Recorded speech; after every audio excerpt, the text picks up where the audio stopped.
Over the past few weeks I've been recording quite a few videos about the work I've been doing on the Renault 4, and last week I recorded this video of me changing the shock absorbers once the new ones arrived. So perhaps take a look at that now, and perhaps you can have a look at the other video I did about the tow bar, which I'll link up here, and look out for the one next week about the bike rack. So I hope you enjoy the video.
As you can see from this side of the car, this shock absorber is rusty, but it's not actually leaking.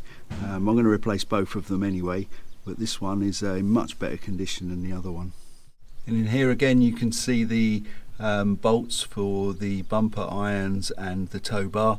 They also hold up the exhaust here, and you can see that oversized exhaust bobbin that I fitted on there. The exhaust is really quite solid. I'm just wondering if it is actually too solid for the car. We'll have to see. It might need some more flexible bobbins.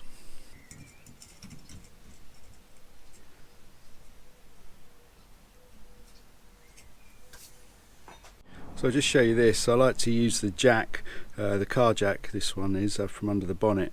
This is just to support the swinging arm as I remove the shock absorber. It just makes it easy to get back on.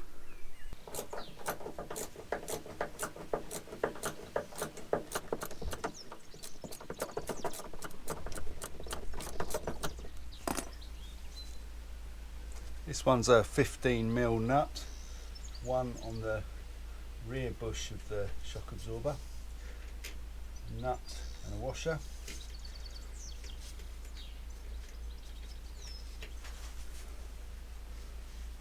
There they are.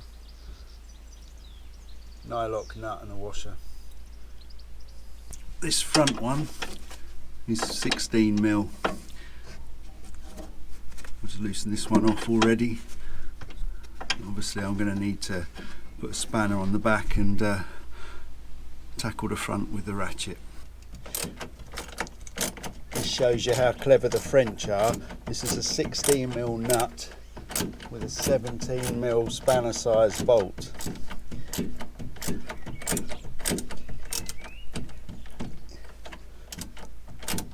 Anything they can do to confuse you while you're changing the parts.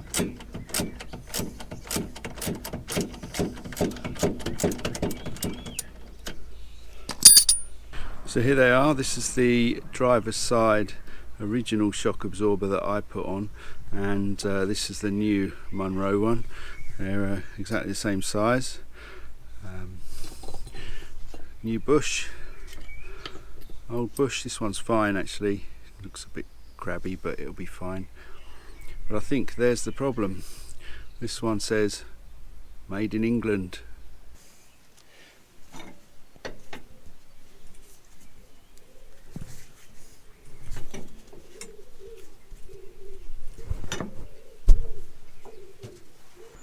So as you can see, I've had to raise the swinging arm as far as it will go, so I didn't damage the thread at the lower end of the shock absorber or the eye at the top.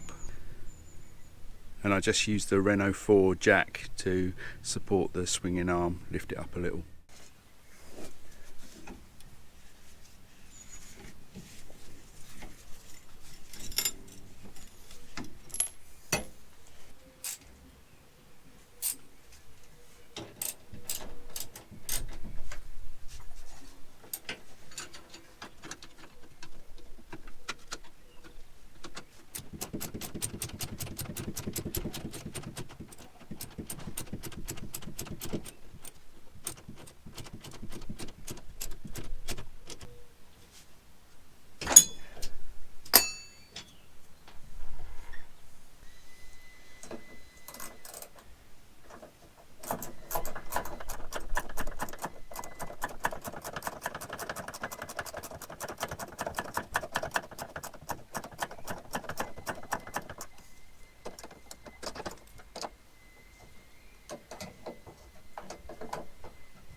So there it is, the new Monroe shock absorber, all nicely tightened up.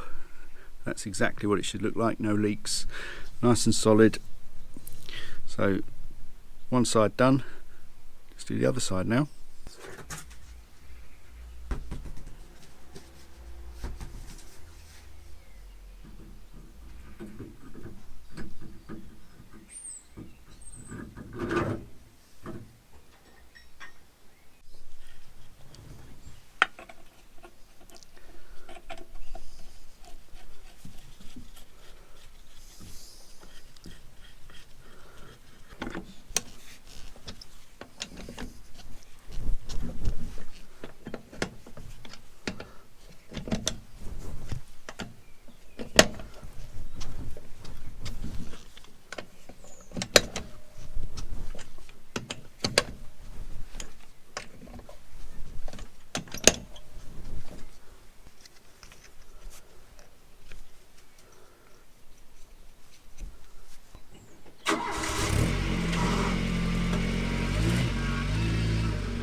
Okay, so this side I've already got it jacked up, got the car jack under the brake drum there to lift the swinging arm a little so I can move the shock absorber out of the way.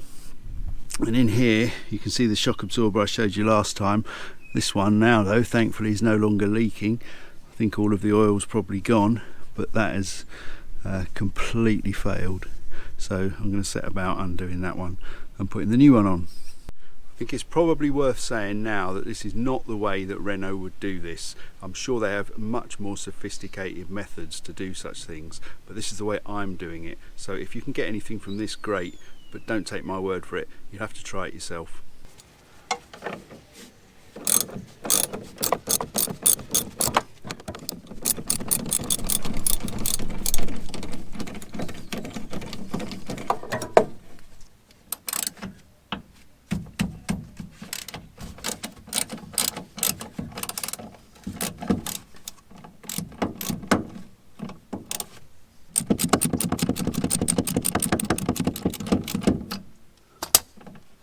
So the front of the shock absorber is held on with a bolt, a nut and an engineering washer.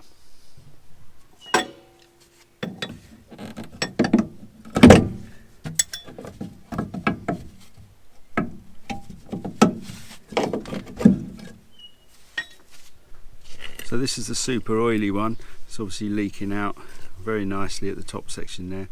I have to say I don't remember putting these on, but I must have done, because I've put about 6 shock absorbers on the back of this car in 5 years, but I have always used these old stock ones which are clearly not very good.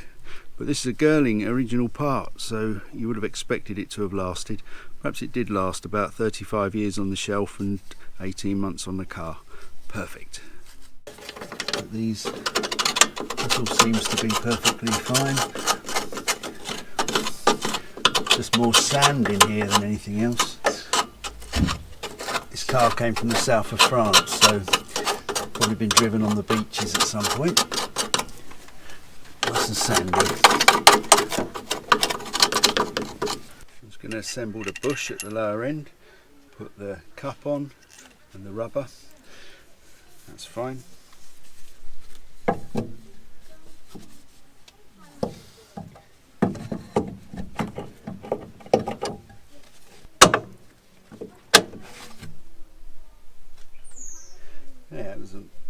easy.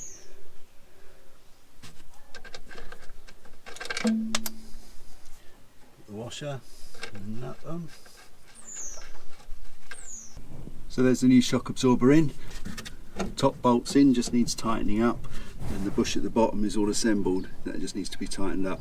But in order to do that, I need to lower the swinging arm.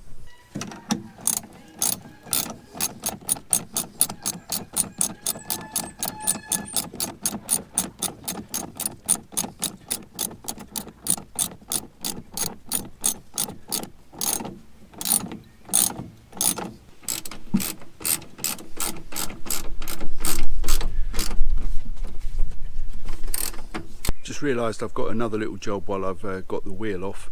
The wheel nuts and the wheel studs, they seem to be a bit, well, they seem to be a bit sticky, difficult to wind in and out. I've checked the threads and I can't actually see where the threads are the problem. So I'm going to clean them up, put some copper grease on, that will do a good job of those, and the wheel nuts should go on quite nice and easily.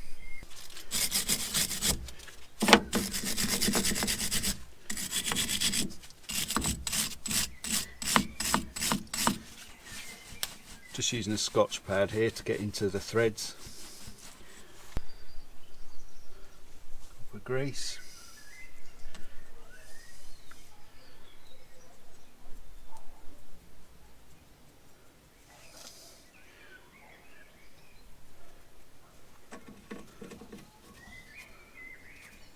That one's still tight.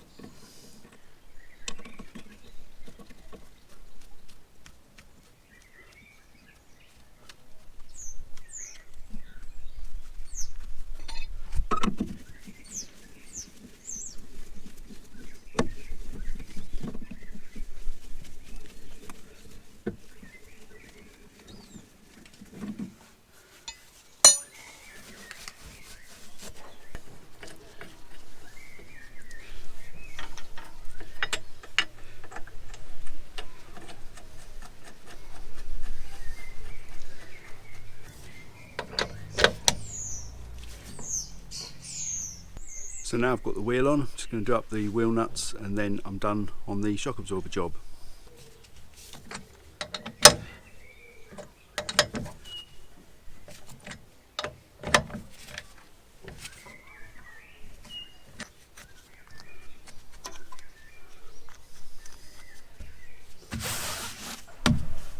So I hope you enjoyed the video. If you did, please subscribe, leave me a comment, hit the like button below, and I'll see you on the next one.